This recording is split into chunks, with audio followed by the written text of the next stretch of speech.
Olá pessoal, eu sou a Daniela Ruice e hoje eu vou iniciar a leitura da segunda parábola do reino, que é a parábola do grão de mostarda.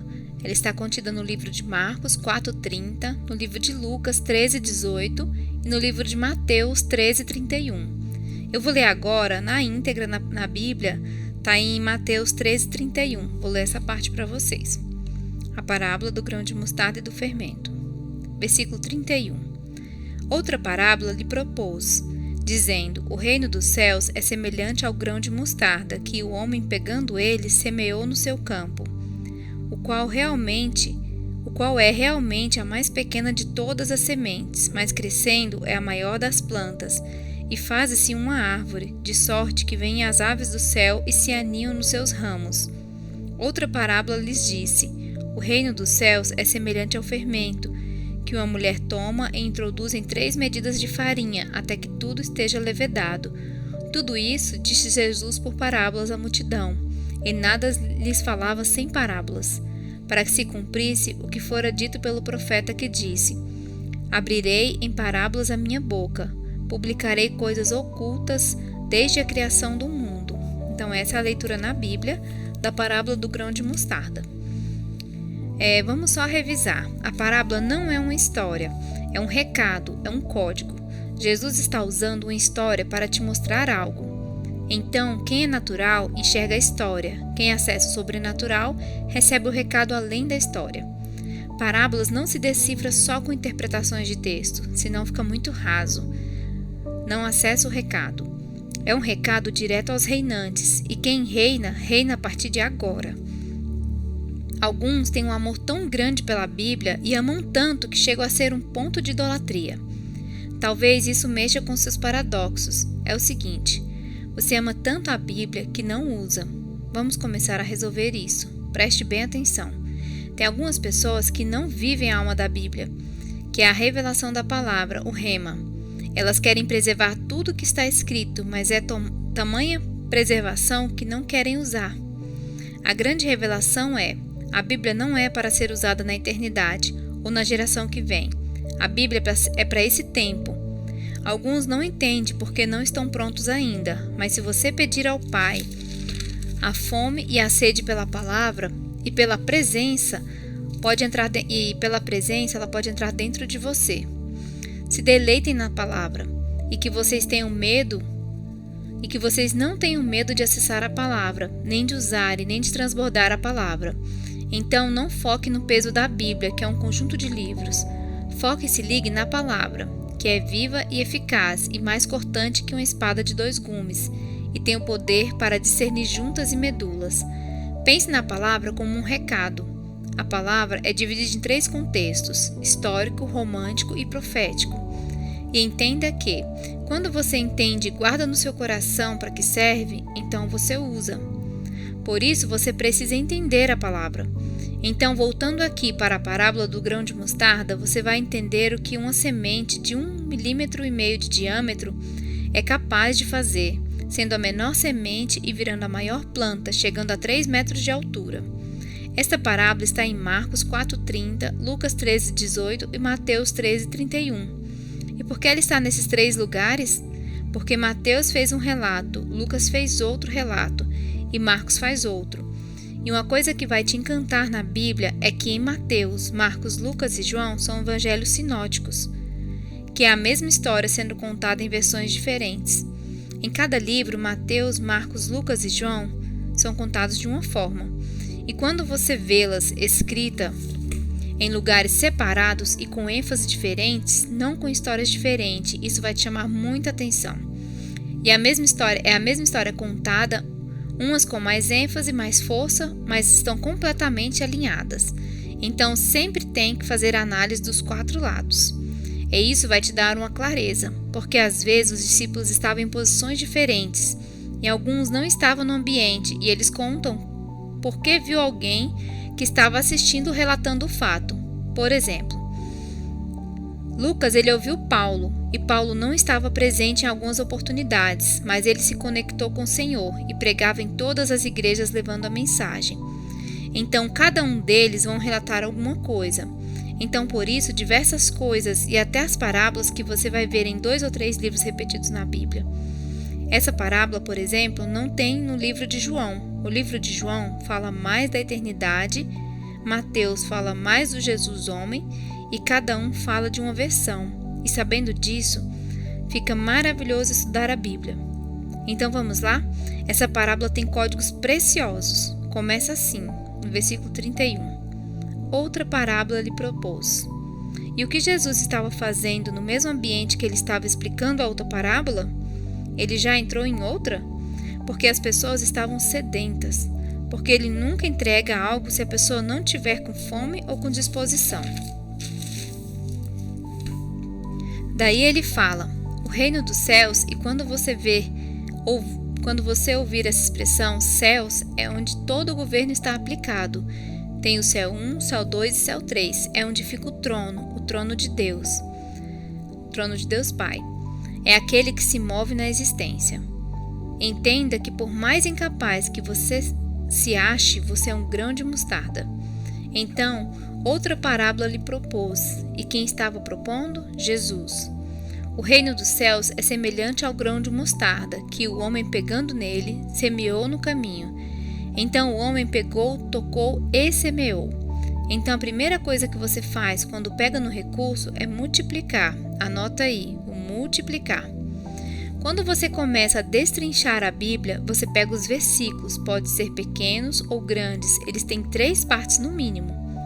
Então aí a primeira parte do versículo 31, ele está falando que quem propôs algo foi o Senhor Jesus. Ele fala o reino dos céus, daí você medita, que céus? Daí ele fala, é comparado. Daí ele pega uma coisa natural e fala grão de mostarda. Daí ele fala que o homem quando toca nisso faz pegando nele, ou seja, tendo acesso. Semeou no campo. Entenda essa parte, não pegue semente nenhuma e coma, pois sementes não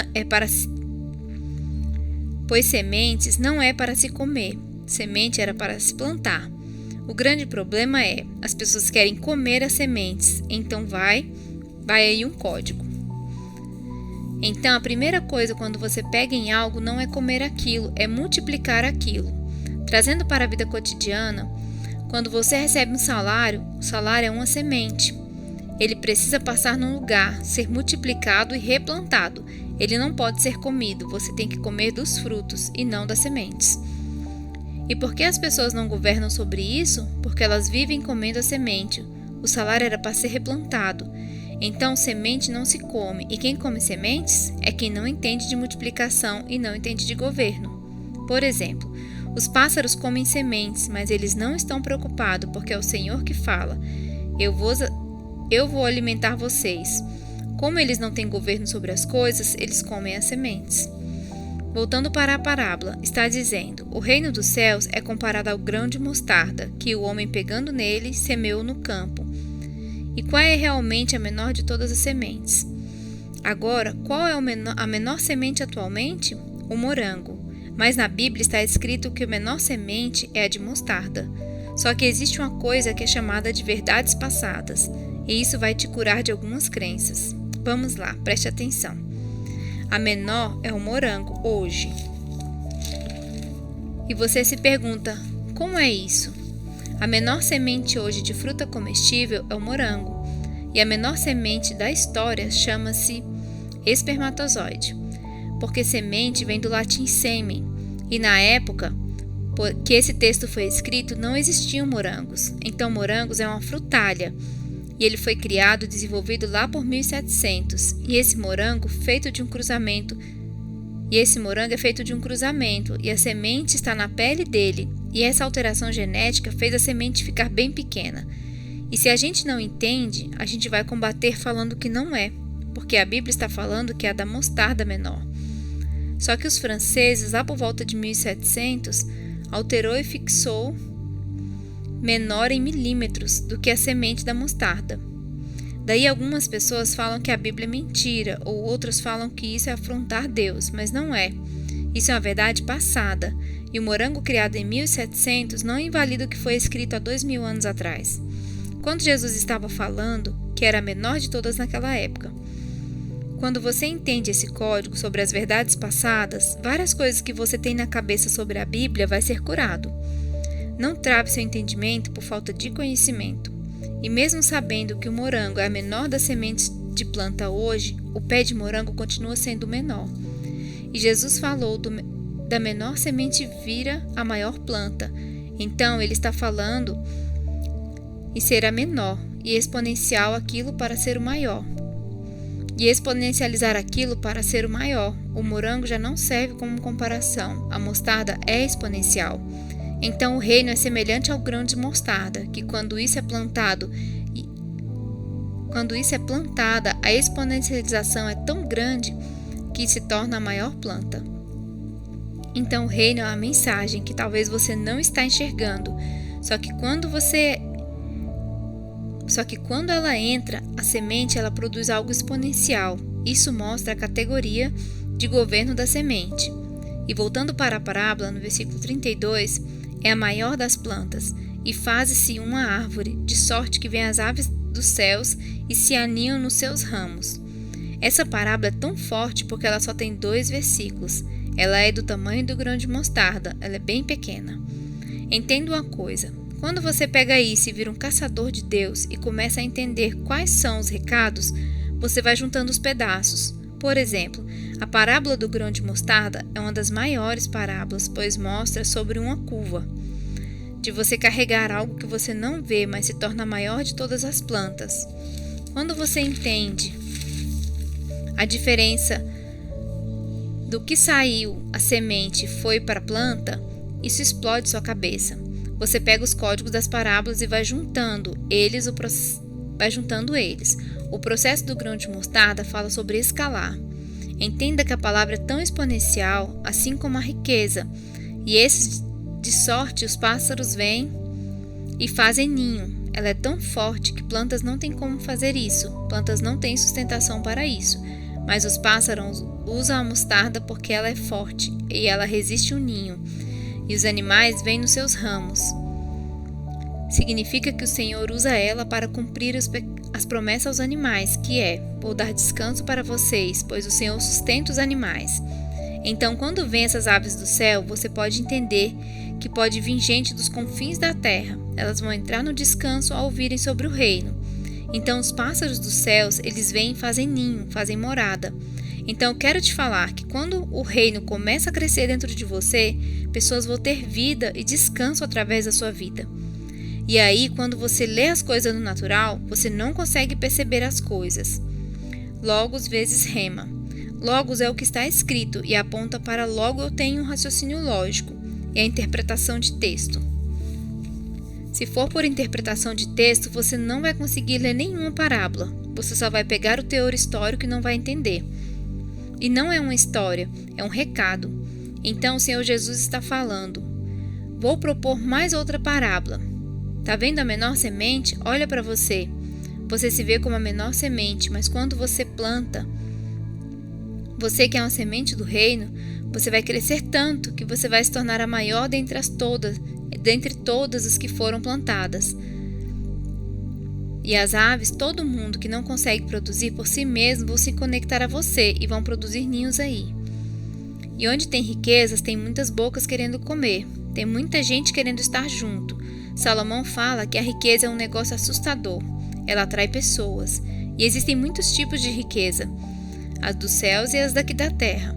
E quando você ouve isso e pensa: meu Deus, eu sou pior que um grão de mostarda, então deixa eu te dizer, você é menor que um grão de mostarda e dá mais resultado do que um grão de mostarda. Jesus compara a um alimento, só que na hora que você percebe quem você é, você veio de um espermatozoide que é muito menor que isso e tem pressão e pode ficar maior fisicamente, mas não maior de 3 metros, que é a planta da mostarda. Mas uma coisa você tem que entender: você pode impactar bilhões de pessoas e o grão de mostarda, ele para ali nos pássaros. Descanso para os pássaros, mas você não. Você é uma verdadeira semente do reino, uma verdadeira semente nessa geração. E você pode achar que você não é ninguém, mas o pouco que você carrega é a semente do reino, que se plantada vai dar muitos frutos. Isso é muito forte. Quando você entende isso na palavra, Isso vai fortificando o seu espírito. Lá em Marcos está escrito de outro jeito. Com que compararemos o reino de Deus?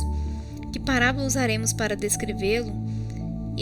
É como um grão de mostarda, que é a menor da semente que se planta na terra. No entanto, uma vez plantada, cresce e se torna uma das maiores plantas, com ramos tão grandes que as aves dos céus podem abrigar-se à sua sombra.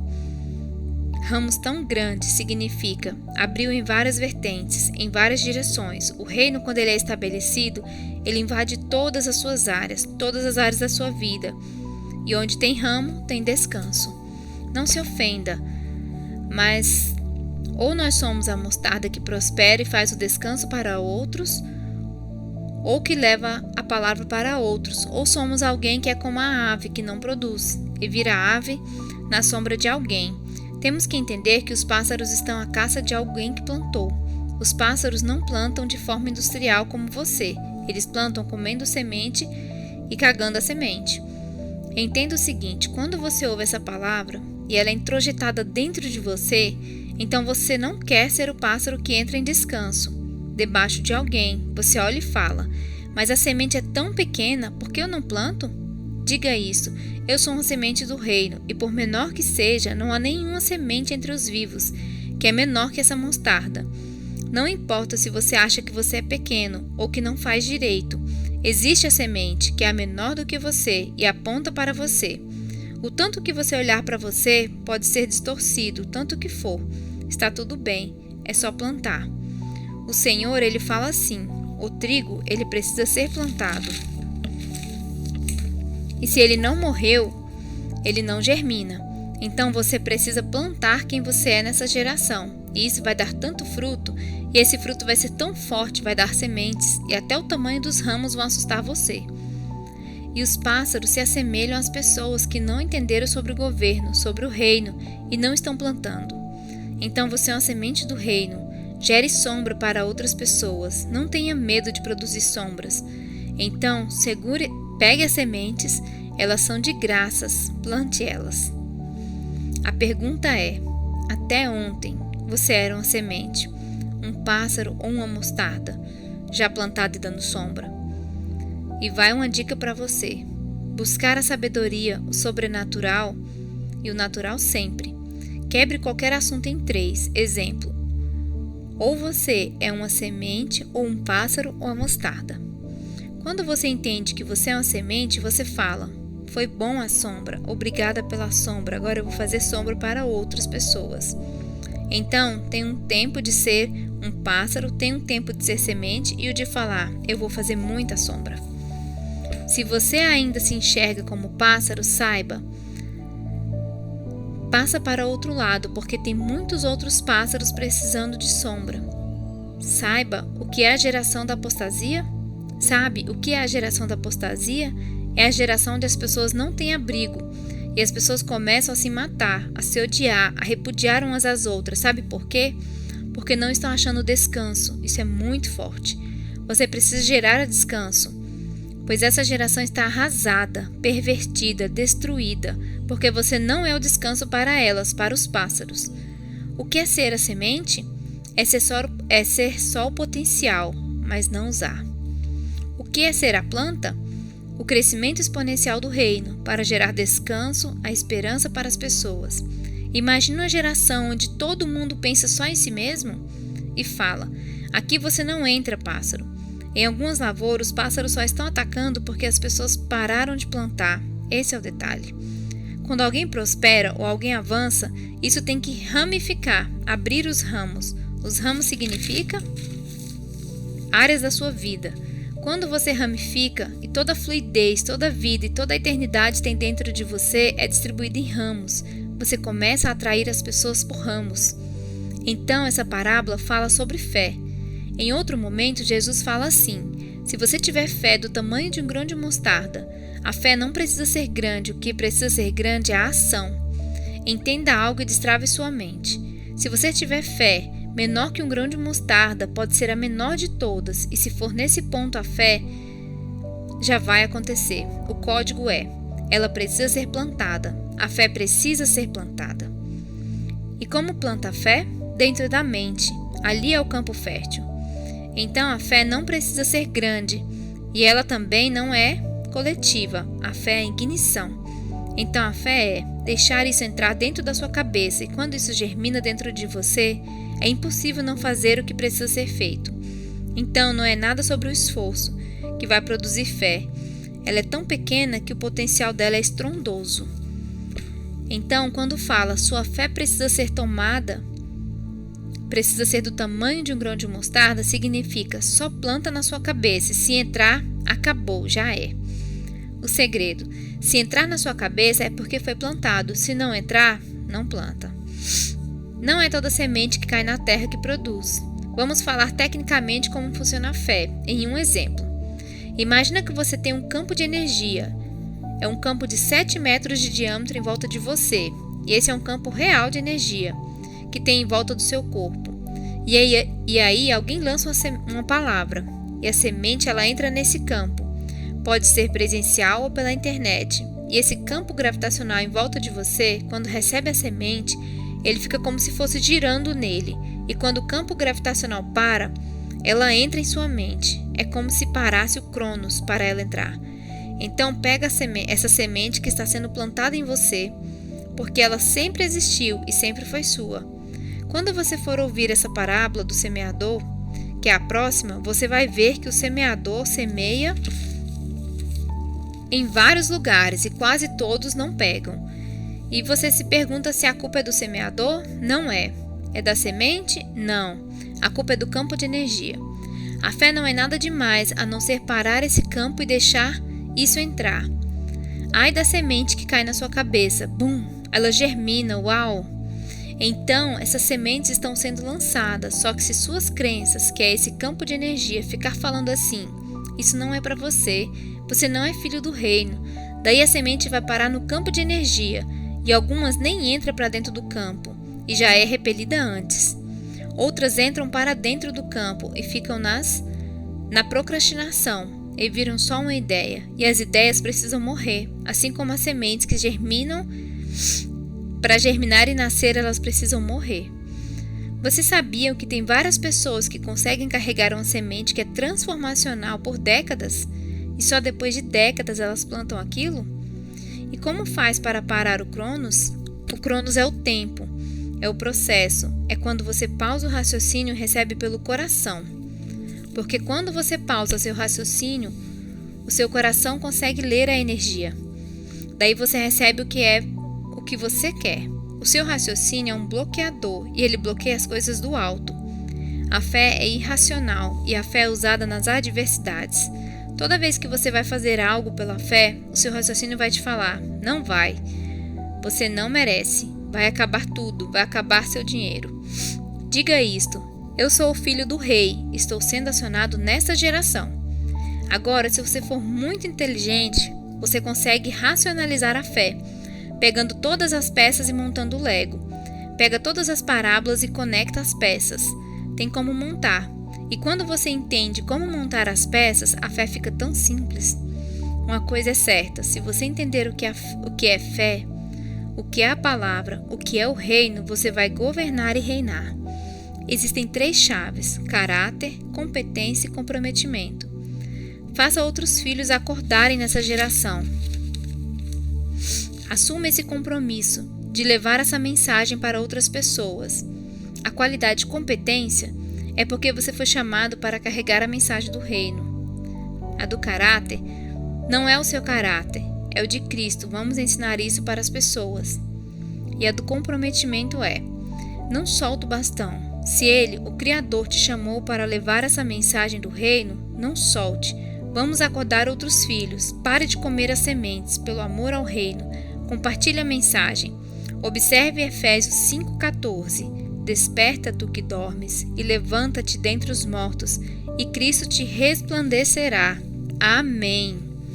E essa foi a segunda parábola do reino, e vai ficar registrada aí para vocês lerem. Que o Senhor enche o coração de vocês, assim como está enchendo o meu com essas parábolas.